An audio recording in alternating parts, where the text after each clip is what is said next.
but I wanted to start with a story of something that happened at the Evanston Public Library a couple of years ago.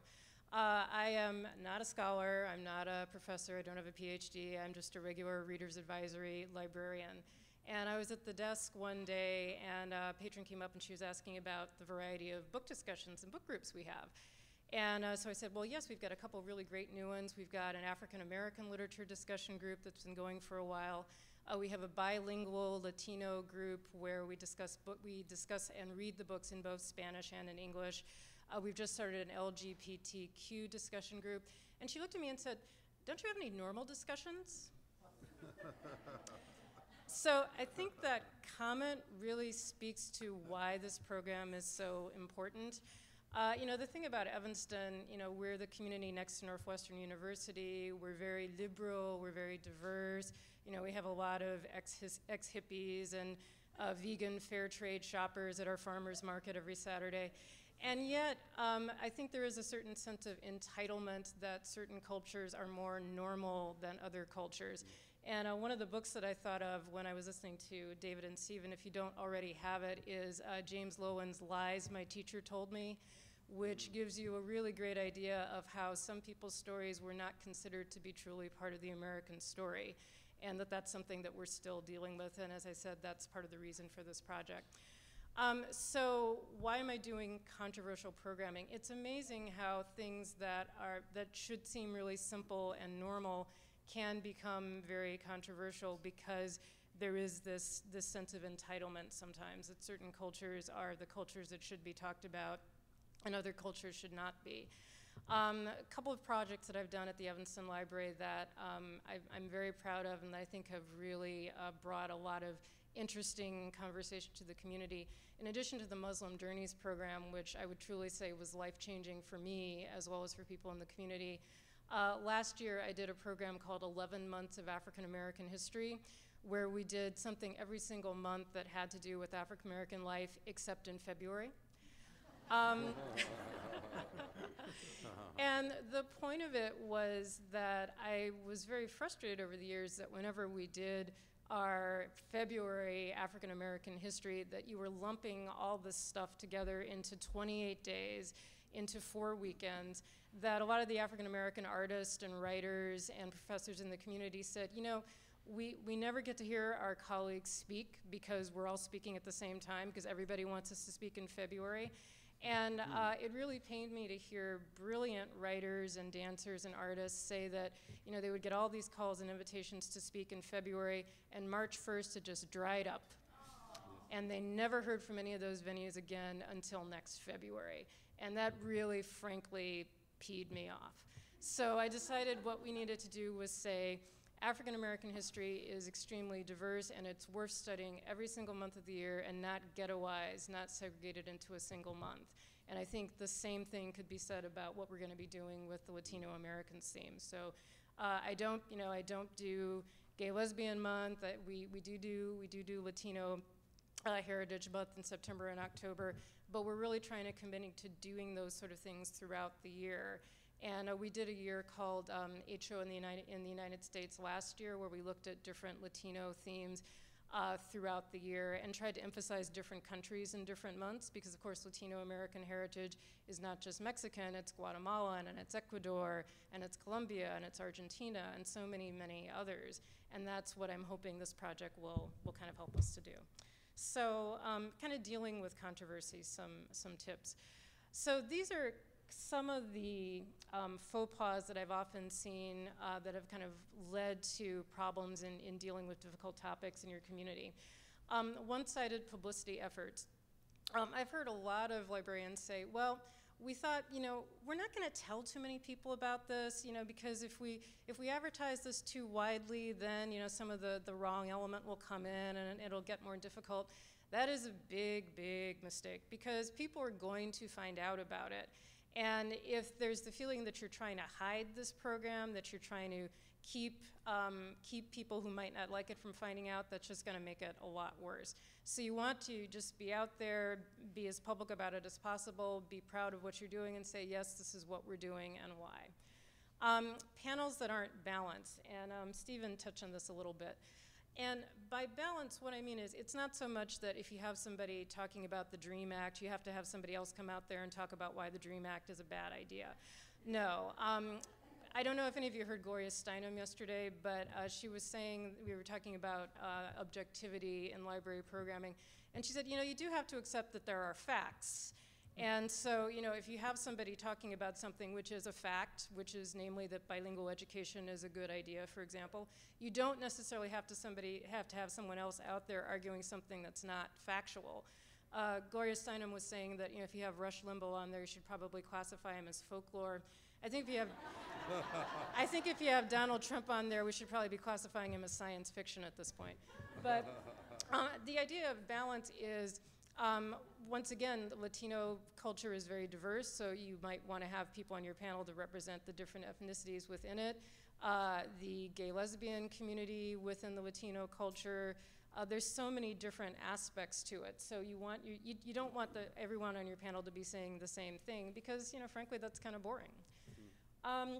No clear vision for the program. I don't think that's really going to be a problem for anybody in this room, and I think we do have a clear sense of what the vision for the program is, but you should be able to articulate clearly what you expect people to get out of it. Your speaker choices, a weak or overly polemical speaker. I don't mean that you shouldn't have a strong speaker with very strong opinions, because I think you should, but we have had some speakers where really they didn't have a sufficient grounding in their topic, or they were not able to communicate that grounding very well, where they were simply a very emotional speaker.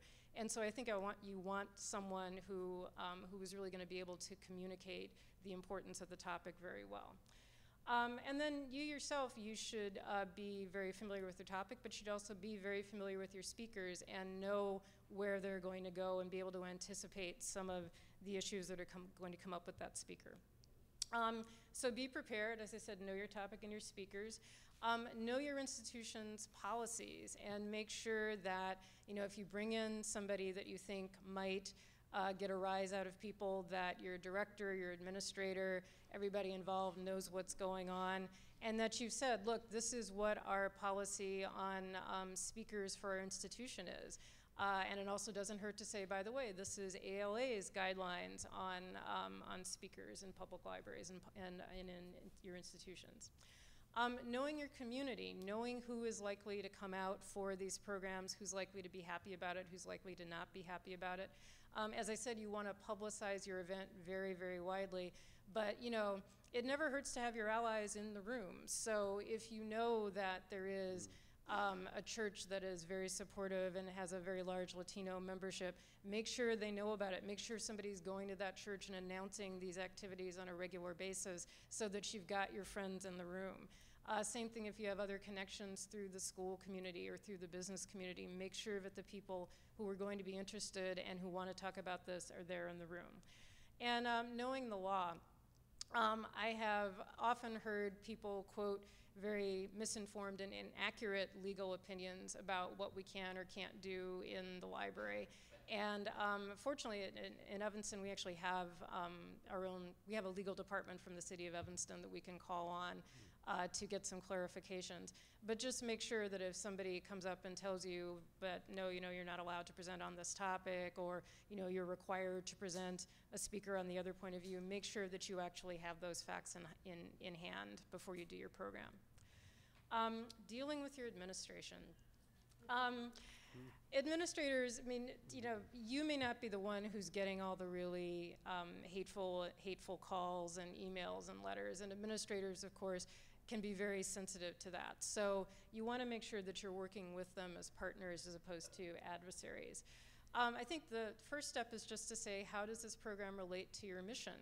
And I think most of us, certainly in public libraries, we have missions about connecting with the community and presenting programs that are going to enlighten and educate and bring together the entire community.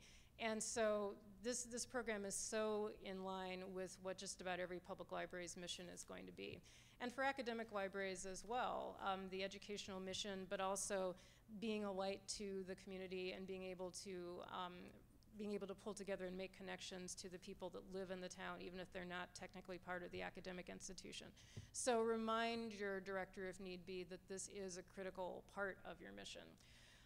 All publicity is good publicity. You know, I think when somebody is running a story about some bizarre thing that I've come up with at the Evanston Public Library, I think that's really wonderful. I mean, I probably wouldn't be here doing these presentations if that hadn't happened. So, you know, you want that publicity saying, yes, we're doing innovative things, we're doing creative things, we're not doing the same old programming we've always been doing. We're bringing in speakers and voices that have not been heard up until now. So yes, that publicity is good for your institution. And which leads to the third point, which I think is probably the most important. There is no such thing as a controversy-free program. There's no such thing as a controversy-free institution. I've heard people say, well, you know, my director suggested that if, for example, we do gay, lesbian themed programming or Muslim themed programming, that you know, we don't have to really highlight those books. We can have them in the collection, but we don't need to put them in the displays or, you know, put them out in the front. We can put them sort of in the back where people will find them, but that's not going to work. I mean, that's going to generate its own type of controversy, and frankly, I think that should generate a lot of controversy. But the goal of the library or of the university is not to avoid controversy. The goal is to get this information and these discussions out there. Your goal is not to avoid controversy, and your goal should never be just to avoid controversy. You know, you're not doing controversy for controversy's sake. You're doing it because any really important issue is going to be controversial. There's just no way of getting around it. So you can't do something like this and expect that it's going to be controversy-free. Did I skip ahead? Nope, okay. Dealing with the media. I've had my share of interviews with the media over some of the more prickly topics that we've done. Once again, being prepared is definitely the big thing, that you should have your 30-second little elevator speech about what you're doing with the Latino Americans program, what the goals are, and why you're doing it. Anticipating the gotcha questions. You know, so if you're there talking with a reporter and the reporter suddenly asks you, well, so does this mean that your library is taking a stand and advocating for the DREAM Act? You need to have your response to that prepared. You need to be able to say, we're not taking any stances. What we're doing is simply offering public information from a variety of viewpoints. And we welcome people in the community to learn more about this issue. You know, that's all you need to say. But don't get trapped into answering the question that they want you to answer. Get the information out that you want them to hear. And also, and this can be really, really difficult, particularly when it is something that's as polemical and political as, say, the DREAM Act or bilingual education. Remember that you're not speaking for yourself as an individual. You're representing the library or the university. And you don't want to let your own personal feelings or politics become the issue. What you're doing is representing your institution and saying this is why we are providing this forum on an issue that's of concern to our community. So once again, stay on your topic, stay on message, get out the issues that you want to get out. And if you need be, have a little cheat sheet handout that you can just give to not just people in the media, but anyone coming to the programming saying, this is why we're doing this. This is something that is sponsored by the National Endowment for the Humanities and the American Library Association. Often saying that you've got these kind of prestigious organizations behind you is very helpful. It's not just, you know, some crazy idea that you dreamed up with when you were on a bender at some point. Although admittedly, I've gotten some really good ideas that way. But you know, relying on the prestige of ALA and NEH is also very helpful. So handling difficult conversations. And in addition to working at the library, I also lead a program called Courageous Conversations in some of our schools and in places like our local YWCA. And I actually really look forward to doing the difficult conversations, but I know this is very intimidating for a lot of people. I think one thing that you have to do is acknowledge that there are going to be really strong emotions involved. And sometimes just starting out the conversation saying, look, I know this is a really difficult topic. Nobody really enjoys, frankly, talking about race and racism. It's very difficult, and it can be very threatening to talk about some of these issues. People often feel judged. people feel that, you know, if we're having these conversations about colonialism and racism, et cetera, that they're being attacked. And you have to acknowledge that this feeling is out there and then look at creative ways that you can deal with it. So acknowledging the emotions, acknowledging the controversies. Also, don't expect miracles. You know, you're not necessarily going to change minds overnight. I look at all these programs as just being one initial step, and that the process continues. You know, we did Muslim Journeys over a year ago, and it's not as though any of those issues went away. Tahira Ahmad, who you may know as the Diet Coke lady on the plane for United, she's from Evanston, and I met her because of the Muslim Journeys program, and she became a good friend of mine because of the Muslim Journeys program. So I would not have had this great connection with her if not for Muslim Journeys, but because of that I realize how much these issues are still present and why we still need to be talking about them. So, you know, we're not going to pretend that 1 year of doing Latino American programming is going to clear up all the programs and the issues, but you're opening the door to people. I mean, I think that's really what you should hope to take from it.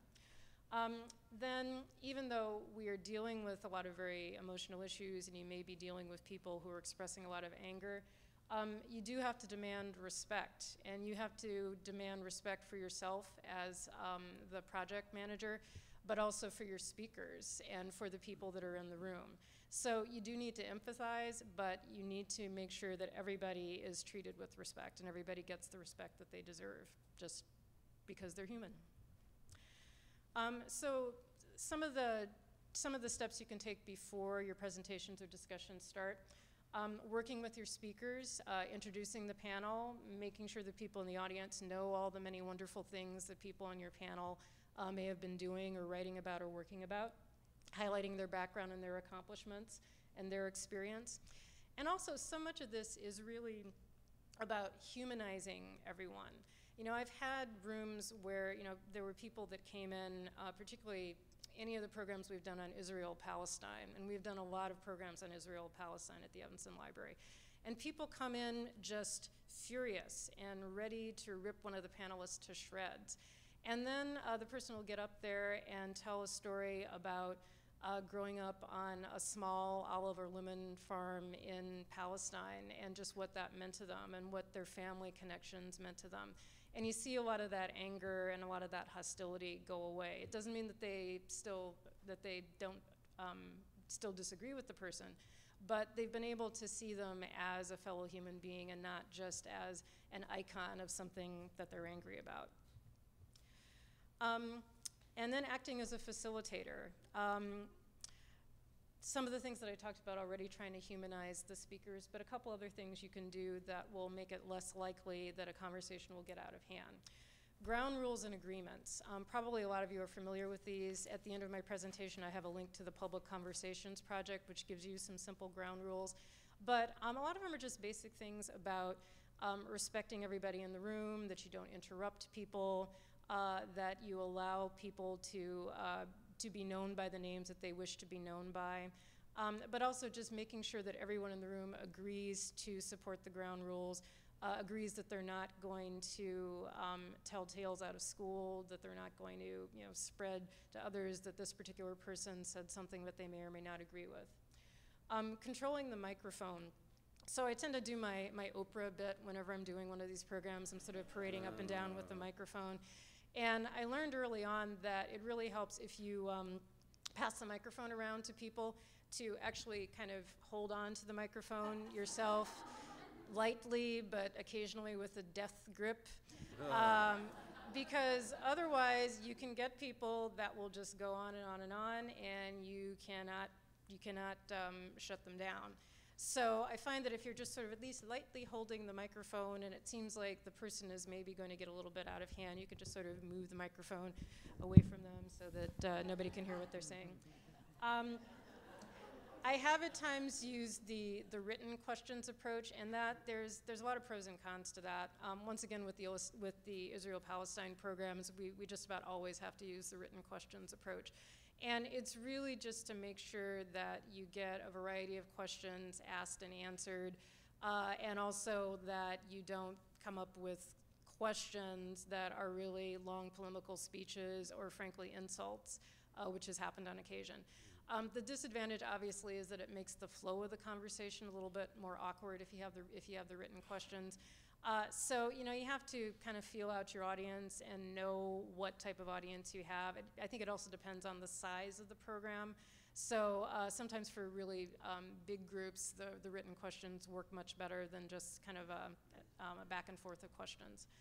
And then resisting the tendency to shout out. And unfortunately, even when you have the written questions, and even when you've humanized your panel, and even when you've done everything you can, there's still the person in the back who's going to shout out, "I want my country back!" And you know, you just say, well, that's very interesting, but I don't really see how that contributes to our discussion, so I'm going to have to ask you to resist doing that, or you will be asked to leave, and then you make them leave. And I'll get to security in a second, but we have had security at a lot of our programs, and we have frequently had to ask people to leave. So some of the sample agreements for dialogue, and this is a modified version from the Public Conversations Project. You speak for yourself as yourself. You do not speak for your group. Yeah, there have been a lot of programs that I've been to where I was the only African American there, or the only woman, and so everybody sort of goes around and talks about their views, and they're like, well, so now Lesley, what do African Americans think? And you sort of realize, well, okay, so my job is just to be the African American person hanging out here. I'm just, you know, talking for all African Americans. But no, people speak for themselves, not as the representative or the self-appointed, often, representative of a particular group. Basic stuff people should have learned in kindergarten: you let other people finish speaking, you don't cut people off. If you are asking a question, and I often say this to people, I want this to be an actual question because you want to learn something, not because you want everybody else to learn from you. If you're asking a question, it's because you do actually want to find out something and that you want to listen to somebody else. Addressing people by the names and terms they prefer. Boy, for this topic, that is a big one. I remember we had, one of the positions I created at our library was a Latino outreach position, and you know, there's a lot of discussion about, should it be Latino outreach, should it be Hispanic outreach? The whole issue of names and who controls names and who has the power to decide what people are called is such a tough issue. A little kind of library cataloging segue. At one point in our shared library catalog, we thought that it would be easy to show the languages the books were written in by, instead of writing a language tag, having a language tag in the shape of a flag. So if a book was in French, you had a French flag. If a book was in English, you had an English flag. Imagine what happened with the Latino collection. And the people who had put this together, somehow it had not occurred to them that using the Spanish flag for the Latino collection might be a bad idea. Because, as I think is obvious to people in this room, why would you want the flag of your colonizer representing your Mexican or Argentinian or Guatemalan literature? And this had simply never occurred to the catalogers. So, you know, the whole issue of names and who is called what is so important. And just to raise that when you're talking to people, that we may not everybody within the community necessarily agrees on what names they want to describe them, and that's fine, but you need to respect people enough to let them be known by the names that they want to be known by. Avoiding assigning beliefs or motives to others. I remember a program I did, let's see, I think it was the local Republican club discussing one of the Muslim Journeys books, and a woman who continually said, well, but you know, you people always want this, and you people always want to take away that. Like, you know, first of all, what is you people? You were talking about a huge group of people who have a variety of different opinions and views and viewpoints, and you don't know what their motives or beliefs are for asking, and maybe you should listen to that as opposed to pretending or assuming that you know why they want to do something or why they're standing for a particular issue. So really critical. And then the what's said in the room stays in the room. I mean, obviously these are public programs, but you want to ask your audience to really respect each other and not Not that they wouldn't talk about what was discussed, but you don't want people feeling that their privacy is not going to be respected, that if they say something publicly, that other people in the group are then going to report that out to other people in the community. So, how you kind of get these conversations started, some of the good icebreakers. What brings you here today? What is it about this topic that you find interesting that brought you here? What do you hope to get out of today's conversations? And a third one that I really like, and this has helped a lot with some of our courageous conversations about race as well as at Muslim Journeys, can you think about a time when you felt that you were the only one? And that can be however you define it. The only person of your gender, the only person of your sexual orientation, the only person in your age group, the only person of your racial or linguistic group, and what that felt like to be the only person. And did you feel that your voice was going to be heard? Did you feel that others were assigning motives to you because of your gender, your race, your language, et cetera? What do you love best about this community, about this town, about this college? That's a great way to kind of get people to sort of share some of their commonalities. And a great one that I tried recently, what is your family story? I think when we're thinking about immigration in particular, and both of the previous speakers mentioned this, everybody has a family story. We started one program saying, tell us about when your family came to Chicago. And for some people, their families might have been in the United States for generations, but they had moved to Chicago recently. For some of them, telling about how they came to Chicago was their immigration story. And looking at immigration and migration so much more broadly than I think we used to, one of the best discussions we did at the library was the warmth of other suns. And the idea that African Americans have migration stories as well. This is something that all of us in the United States have and that we all can share, and it's a way to sort of establish a commonality that although of course there are many, many differences between the African American migration story and say the stories of Mexican Americans migrating to the United States, there is a commonality, the desire that our families had for a better life, for better opportunity for their children, and that's something that that everybody can relate to. So some key phrases in managing maybe some of the more troublesome aspects, or more troublesome participants in your programming. If somebody does get up and begin to really just rant, you can just quietly, holding onto your microphone, say, excuse me, but do you have a question? Or could you maybe get to the question you have? And if they don't seem to have a question, say, well, thank you, we really enjoyed, there's a very interesting and very thoughtful presentation you gave, but I think we're going to move on to somebody else that has a question. And also, this may seem kind of obvious, but try really hard not to insult anybody in the audience. I mean, and a lot of time they deserve it. But just very gently, respectfully, because they too, you want to treat everybody in the audience with respect, even if maybe they are not treating others with respect. But it doesn't help if you lose respect or don't treat them with respect. So just thank you. That was really interesting. You've given us a lot to think about, but I think now we want to give somebody else a chance to ask a question. The reminder, if someone starts to say, well, the Mexicans always do this, or just know, remember, you're not generalizing about any group. You're speaking about your own personal experience, but you cannot generalize about the group as at large. If you feel like you're getting a whole lot of comments that are all in the same tenor or on the same theme, just ask, okay, well, that's interesting. Does anybody have a different opinion? Does anybody have a different insight or see this from a different view, just to make sure that you're getting a flow of varied opinions? And this last one was my favorite. I appreciate your passion. Let's give someone I appreciate your passion, and I think it's now time to give the floor to somebody else. And believe it or not, that really does work. A lot of the time, if you do just let people feel that they're being heard, they will come around and behave a little bit more reasonably, a little bit more. So some of the specific issues that I think will come up with the Latino Americans program, you hear from a lot of people that there's the fear of losing my country. I remember listening to a woman on NPR who was talking about her small town in California and how now more and more there were so many non-English speakers there. and saying that, you know, I feel like a minority in my own country, to which I responded, join the club.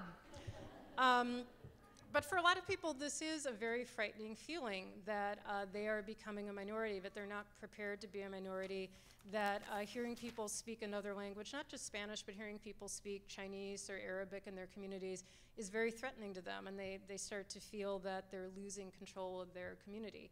I mean, obviously we don't agree with that perspective, but I think it's important to recognize that it's there, and once again, to try and empathize with that, even if we don't agree with it.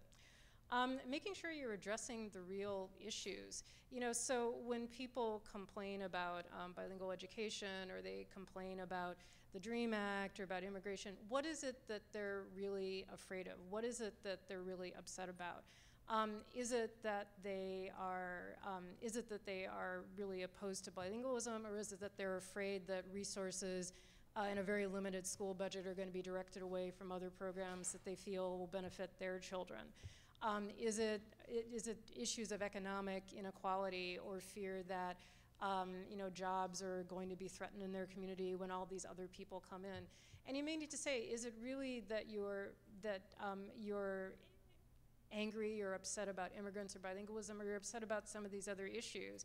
And maybe there are ways that we as a community can work together on some of these issues, like the economy, or like lack of spending in the schools, in a way that doesn't demonize or point the finger or scapegoat a particular element of the community.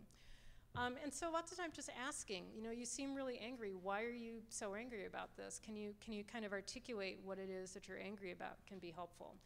And then just reminding people, this group of people that you seem to have so much hostility to, they are a part of the American story that is as old as your part of the American story. Everyone has an immigration story. Everybody has a family story about uprooting and moving someplace else for the benefit of their families. So it's not as though this is something new, or as though this is something really separate from your own experience. So I listed a few tools that I think might be helpful in just preparing yourself, your background on these topics. I found a really wonderful site called the Bilingual Education Roadmap, and it kind of gives a lot of good pro and con arguments about bilingual education. It corrects a lot of misapprehensions about bilingual education, a lot of misinformation that's been put out there. It's amazing how often people cite the same badly done study, even though it may have been refuted countless times. And the Bilingual Education Roadmap really helps address some of those inaccuracies that you may hear tossed around. The Pew study, love those Pew Research people. Pew study on Latinos and English is another really great backgrounder on those topics. And then the federal government has something called the Limited English Proficiency Federal Interagency Site. And it's great because it pulls together all of the different federal government resources that have to do with limited English proficiency and bilingualism. So you've got it all in one kind of nice package. And then finally, resources for ELLS and their families. That's a library program in Colorado that does a really, really great job of coming up with programming for English learning families, particularly Latino English learning families. Some tools specific to immigration programming. Our wonderful American Library Association Resolution in Support of Immigrant Rights, I think, is a real good one to just kind of have on that little cheat sheet that you hand out to people. And then the Librarian's Toolkit for Responding to Anti-Immigrant Sentiment. This is from Reforma, another of our great Library Association organizations. And then once again, the federal government, the U.S. Citizenship and Immigration Services. They have a wonderful toolkit for libraries in terms of working on supportive programming about immigration for their communities. So I hope that those will be helpful as well. So then just a little brief piece about security and keeping everybody safe. We don't for all of our programs, but when we know that some of our programs are going to be particularly controversial, we do hire off-duty Evanston police officers as security. They generally have a 3-hour minimum stint, but we just call up our police department and say, would you post this opportunity? And they come in. We generally want them to actually be in uniform so that when people come to the door, they see that there's going to be security there. We've had speakers that would not speak unless there was security, so it's just a way to make the speakers feel good as well. One thing I didn't do it with everybody today because I didn't have as much time, but I often will try to go out into the audience before the program starts and talk to people. I mean, a couple of you I did get a chance to talk to beforehand, shake their hands, talk to them, make eye contact, make sure they know my name, ask their name. And you know, people are a little bit less likely to call you nasty names if you've had a pleasant conversation with them beforehand. Doesn't always work, but it helps a lot of the time. Speaking calmly and keeping your voice low. This is, you know, my parents were both public school teachers, so this is a trick that I learned from them. If you escalate your voice, they escalate their voice, and then you escalate your voice, and they escalate their voice, and soon you get into a shouting match. But if somebody is talking to you very loudly, and you start to talk very calmly and quietly to them like this, they will bring their voice level down, and that brings the tension of the entire room down. So that's a very simple trick you can use to kind of keep things from getting out of hand. What am I going to do there?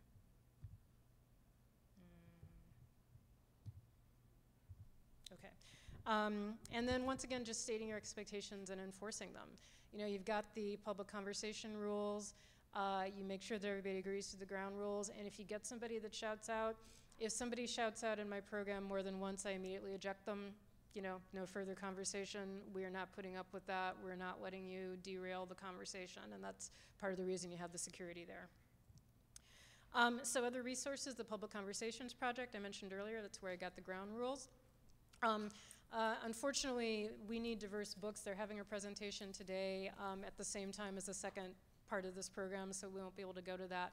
But I hope all of you have discovered the We Need Diverse Books website. Excellent, excellent resources for children's books, teen books, all kinds of books. Lots of wonderful stuff about bilingual books and books on books for Latinos and featuring Latino characters. And then once again, good old Pew, the Pew Statistical Portrait of Hispanics in the United States is another really helpful resource. So just going to close with my favorite quote, typically attributed to Voltaire. For me, this is the essence of librarianship, is that we are giving voice to the voiceless. We are giving voice to everyone in our community, not just the majority, not just the board members, not just the people that pay the most in taxes, but to everybody in our community.